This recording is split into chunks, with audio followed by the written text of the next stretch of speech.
for the camera. Running osoto gari. We're fighting. I run, and you kick the leg. Osoto gaki. Okay.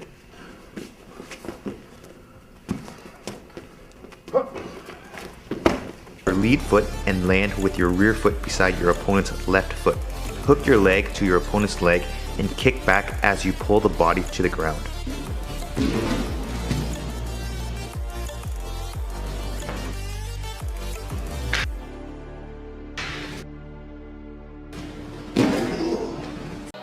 Volkanovski's speed is better than we've ever seen it, I believe.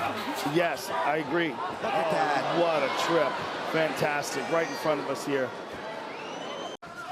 I'd love to be able to know inside the mind of Zabit, because look at that, straight.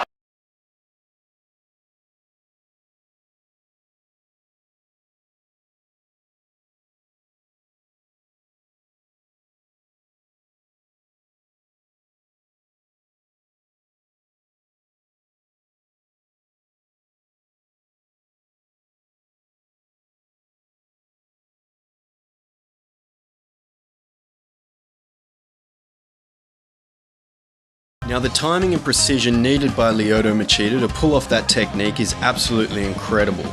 More often than not though, when he moves into a clinch position, he'll still step his leg around to the outside of his opponents, but the opportunity to get his arm across their body is not there, so he'll end up in a standard upper body clinch position with an over or underhook.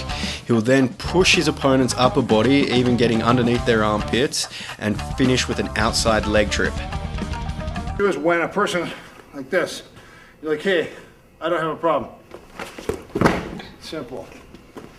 It's called a kosoto gari. So from right here, I hook and push. Hook and push.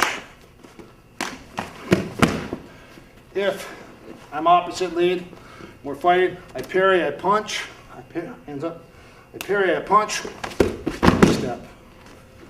Again, I parry, I punch, step.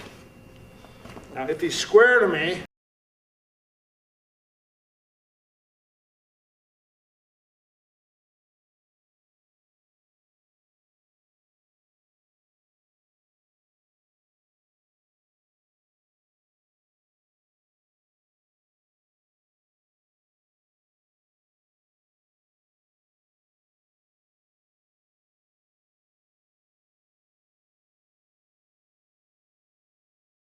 gari.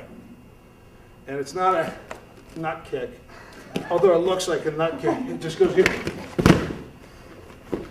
So we're here, goes just right here. Okay, square. So shuffle and push. Very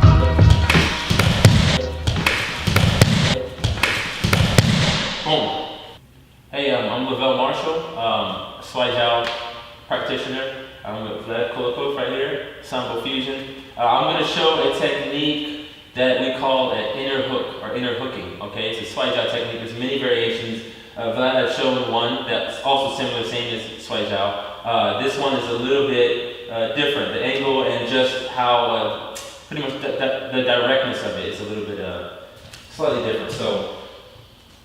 Everyone knows it's the inside strip, okay? But so in Chinese wrestling, you don't necessarily want to touch the ground. You can for certain moves, but for this particular technique, normally you want to stay standing. All right, so we do have it where we are going to circle, and that is a very good way to do it. But another way to do it, okay, sometimes all I do is a slight circle and kind of pull him forward, right? So I just come here, just like that. Because natural reaction, he's going to pull backward just a little bit. That's what I want. I'm going to slide in, right? Here, slide in, and instead of most people, they're gonna turn and hook that, right? They're gonna hook it and rotate, okay, turn their chest into him. This one, I'm just gonna pop. I'm just gonna pop by his calf. I'm gonna pop and kind of go straight through, all right? So as I come in, this foot comes through the middle. It has to go through, or you're gonna slip off and he'll just step out. If you just step back one time, that will just happen, right? So check the pop out. Boom, in, watch. It's just a little pop, okay? So now, and that's without the push. That's just a little pop right here. So, the one I like to do, especially in competitions, I'll just slide right in, even if they don't expect me just to jump right in, right? So I just come right in, boom! And even without a jacket, without a gear or a grip, I can come from right here and push while I'm going in. So I come in, boom. So we call this sliding step, all right? So slide here and push. I'll go one time, okay? Boom. Direct, straight to the point. Okay, so again, we can do it where we come with the circle, same exact technique. I can still slide in, it doesn't matter. And a lot of times what happens, if I pop it, and let's say it doesn't work, right? And then I'll hook, okay? And then I'll go to a different technique. So you can do either one, doesn't matter whether I hook in and kind of stick onto the leg, or I just pop. And that pop is just this, right here. So when you practice, all you have to do, and you don't have to throw the person every time, I just slide in and I just pop, just like that. That's all I want. The more you get it, the more you have that power, that short distance kind of. And now onto the foot sweeps.